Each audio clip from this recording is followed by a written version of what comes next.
রোজা পালনের অন্যতম উদ্দেশ্যই হচ্ছে, লক্ষ্যই হচ্ছে তাকওয়া অর্জন। এর আবিধানিক অর্থ হচ্ছে বিরত থাকা, ফরহেজ করা বা বর্জন করা, আত্মশুদ্ধি, যে কোনো অনিষ্টকর কাজ থেকে নিজেকে বাঁচিয়ে রাখা, দায়িত্বশীল হওয়া, রেসপন্সিবল হওয়া এবং জবাবদিহিতার অনুভূতি নিয়ে নিজের ইচ্ছা এবং কর্তব্য সম্পাদন করা। তাকওয়া হচ্ছে একটা মনস্তাত্ত্বিক মোটিভেশন, একটি ইনার সার্কেল মোটিভেশন এবং একটা সাইকোলজিক্যাল মোটিভেশন। যে মোটিভেশন মানুষ একটা অন্যায়ের দিকে যাচ্ছে, হঠাৎ করে তার মনে হলো না আমি তো তাকওয়াবান হলে তো আমি এটা করতে পারি না, তখন সে সেখান থেকে ফিরে আসবে। দ্যাট ইজ তাকওয়া। কোনো কথা তথ্য আমাদের কাছে আসছে, সেটা সত্য কিনা সেটা যাচাই বাছাই করা। যাচাই বাছাই না করে আমরা প্রচার করে দিলাম তাইলে হবে না। কলম্বাস আমেরিকা আবিষ্কার করছে, এটা সত্য কিনা আমাদেরকে দেখতে হবে, কারণ 8ম শতাব্দীতে মুসলিমরা আমেরিকায় প্রথম গেছে। তাহলে কলম্বাস আমেরিকার প্রথম আবিষ্কারক হয় কীভাবে? আমরা জানি অমুক কোরআন অনুবাদ করছে প্রথম, কিন্তু কোরআন প্রথম অনুবাদ করছে 1808 সালে মাওলানা আমির উদ্দিন বসুনিয়া। তিনি রংপুরের গঙ্গাচড়া উপজেলার মটকপুর গ্রামের বাসিন্দা।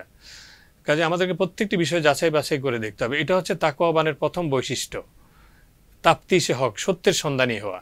সত্য গ্রহণ করার পর বিপদ মুসিবত আসতে পারে, যেমন বেলালের উপর আসছিল, তাকে উত্তপ্ত অঙ্গারের উপর শুয়ে দেওয়া হয়েছিল, তার মুখে লাথি মারা হতো যাতে তিনি মোহাম্মদ রাসূলুল্লাহ সাল্লাল্লাহু আলাইহি ওয়াসাল্লামকে গালি দেন, কিন্তু তিনি আহাদ আহাদ বলতেন। তার উপর নির্যাতনের মাত্রা আরও বেড়ে যেত, বুকে পাথর চাপা দিয়ে রাখা হতো যাতে তিনি নড়াচড়া করতে না পারেন। কিন্তু ওই যে তাকওয়া গ্রহণ করার কারণে, তাকওয়ার যে জীবন বিধান, সেই জীবন বিধান গ্রহণ করার কারণে, আল্লাহকে ভয় করার কারণে তিনি এই অত্যন্ত কষ্ট করে জীবনকে তিনি বেছে নিয়েছিলেন। তিনি আল্লাহ তাআলার উপর ভরসা করে তিনি ওই আগুনের উপরে তিনি শুয়ে থাকতেন, কিন্তু ইসলামের পথ থেকে তিনি সরে যান নাই। এবং এই জন্য এটা আমাদেরকে ইস্তেকামাত আলাল হক সৃষ্টি করে। তারপরে খাউফে এলাহি, আল্লাহ তাআলাকে ভয় করা। এটা শুধু দিনের বেলা ভয় করলে হবে না, বা রোজার মাসে ভয় করলে হবে না, সারা জীবন আমাদেরকে জীবন ধরে আল্লাহকে ভয় করতে হবে, সর্বক্ষেত্রে আল্লাহকে ভয় করতে হবে, সকল কাজে আমাদেরকে ভয় করতে হবে। এবং আমি অন্ধকারের মধ্যে একটা চান্স পেয়ে গেলাম, আর আমি তখন আল্লাহকে ভুলে গিয়ে একটা অন্যায় করলাম, এটা করলে আর তাকওয়া হলো না, তাকওয়া থেকে আমি সরে গেলাম। তাইলে খাউফে এলাহি আমাকে জীবনের সর্বক্ষেত্রে হইতে হবে। আর এহসাসে জিম্মাদারি, দায়িত্ব সচেতনতা। তাকওয়া মানুষকে দায়িত্ব সচেতন করে। তিনি তাকওয়াবান হন, তিনি ওজনে কম দিবেন না, তিনি অহেতুক মানুষের কাছ থেকে দাম বেশি নেবেন না, দ্রব্যমূল্য বাড়িয়ে দিবেন না চান্স পেয়ে। যে মানুষ রোজার মাসে কিনবে, কাজে বাধ্য হয়ে আমার থেকে খেসারির ডাল কিনতে হবে বেশি দাম দিয়ে, এটা যাতে না হয়, পেঁয়াজ বেশি দাম দিয়ে কিনতে হয়, এটা যাতে নিয়ে হয়, তাকে তিনি দায়িত্ব সচেতন হবেন।